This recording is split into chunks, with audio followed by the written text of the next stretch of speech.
ओम शांति।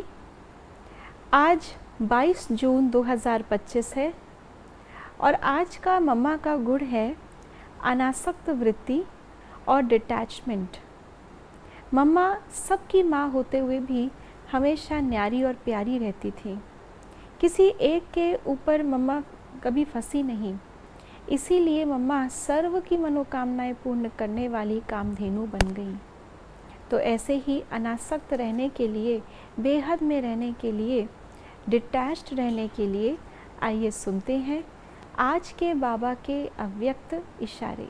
अनेक प्रकार के व्यक्ति, वैभव अथवा अनेक प्रकार की वस्तुओं के संपर्क में आते आत्मिक भाव और अनासक्त भाव को धारण करो। यह वैभव और वस्तुएं अनासक्त के आगे दासी के रूप में होंगी और आसक्त भाव वाले के आगे चुंबक की तरह फंसाने वाली होंगी। वर्तमान समय माया का रूप बहुत चमकीला है। माया भी अपना फुल फोर्स लगा रही है कि उसके ग्राहक कहीं और ना जाएं। इसीलिए इस चमकीली दुनिया के अंदर न केवल व्यक्ति लेकिन साधन और वैभवों के रूप में भी माया पूरा प्रहार कर रही है। एक तरफ हमारे अपने पुराने संस्कार हैं जो हमें बाबा का पूरी तरह से बाप समान बनने नहीं देते, तो दूसरी ओर वो वैभव, वो साधन जो माया लुभावने रूप से लाती है, ये कहकर लाती है कि इससे योग अच्छा लगेगा, इससे ज्ञान जल्दी समझ में आएगा, इससे सेवा अच्छे से होगी। हम ब्राह्मणों को चेक करना है कि हमारा आखिर लक्ष्य क्या है।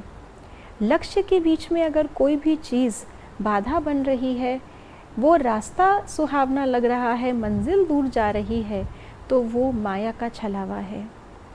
इसीलिए बाबा ने कहा कि चाहे कोई व्यक्ति हो, चाहे कोई वैभव हो या इस संसार की कोई भी चीज़, उससे हमें अनासक्त रहना है। और अनासक्त रहने के लिए जो कुछ बातें हम हमेशा याद रख सकते हैं, वो पहला कि मैं आत्मा मालिक हूँ। मैं आत्मा इन सब चीज़ों को पर राज्य करने वाली हूँ। जो चीज़ें अभी इस दुनिया में मुझे मिल रही है, इससे बहुत ज़्यादा बेहतर चीज़ें मैं सत्युग त्रेता में यूज़ करके आई हूँ और पुनः सत्युग त्रेता में उस श्रेष्ठ दुनिया में जहाँ साइंस भी सतो प्रधान होगी, सुख देने वाली होगी, वहाँ जा रही हूँ। ये सब मेरे दासी हैं।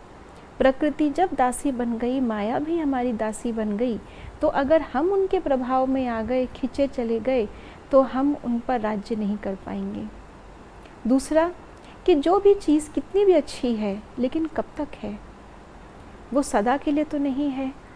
तो कोई भी चीज़, चाहे मुझे पुरुषार्थ करना है, चाहे मुझे सेवा करनी है, उसका आधार कोई भी वस्तु नहीं हो सकती, कोई वैभव नहीं हो सकता। आधार बाबा है।